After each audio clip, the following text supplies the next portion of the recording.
ನಮಸ್ಕಾರ. ಇಂದಿನ ಪಾಡ್ಕಾಸ್ಟ್ನಲ್ಲಿ ವಿಶ್ವಗುರು ಬಸವಣ್ಣನವರ ಒಂದು ವಚನ ಹಾಗೂ ಅದರ ತಾತ್ಪರ್ಯವನ್ನು ತಿಳಿಯೋಣ. ವಚನವು ಇಂತಿದೆ: ಮಾಡಿ ಮಾಡಿ ಕೆಟ್ಟರೂ ಮನವಿಲ್ಲದೆ, ನೀಡಿ ನೀಡಿ ಕೆಟ್ಟರೂ ನಿಜವಿಲ್ಲದೆ, ಮಾಡುವ ನೀಡುವ ನಿಜಗುಣ ಉಳ್ಳಡೆ, ಕೂಡಿಕೊಂಬ ನಮ್ಮ ಕೂಡಲ ಸಂಗಮ ದೇವ. ಮನದ ನೆಚ್ಚುಗೆ ಇಲ್ಲದೆ ಜನರ ಮೆಚ್ಚುಗೆಗಾಗಿ ಪೂಜೆ ಮುಂತಾದವುಗಳನ್ನು ಮಾಡಿ ಮಾಡಿ ಸತ್ತರು, ದಾನ ದತ್ತಿಗಳನ್ನು ನೀಡಿ ನೀಡಿ ಸತ್ತರು ಡಂಬಾಚಾರಿಗಳು. ಅವರ ಉದ್ದೇಶ ಶುದ್ಧವೂ ಇಲ್ಲದೆ ಇರುವಂತಹ ಕಾರಣ ಅವರು ಮಾಡಿದ್ಯಾವುದೂ ಕೂಡ ಅವರ ಆತ್ಮದ ಉದ್ಧಾರಕ್ಕಾಗಿ ಅಲ್ಲ. ಅವರು ನೀಡಿದೊಂದೊಂದು ಕೂಡ ಸತ್ಪಾತ್ರಕ್ಕೆ ಸಲ್ಲಲಿಲ್ಲ.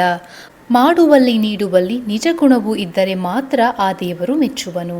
ಮಾಡಿ ಮಾಡಿ ಕೆಟ್ಟರೂ ಮನವಿಲ್ಲದೆ, ನೀಡಿ ನೀಡಿ ಕೆಟ್ಟರೂ ನಿಜವಿಲ್ಲದೆ, ಮಾಡುವ ನೀಡುವ ನಿಜಗುಣವುಳ್ಳಡೆ, ಕೂಡಿಕೊಂಬ ನಮ್ಮ ಕೂಡಲ ಸಂಗಮ ದೇವ. ಮುಂದಿನ ಪಾಡ್ಕಾಸ್ಟ್ನಲ್ಲಿ ಮತ್ತೆ ಭೇಟಿಯಾಗೋಣ. ಶರಣು ಶರಣಾರ್ಥಿಗಳು.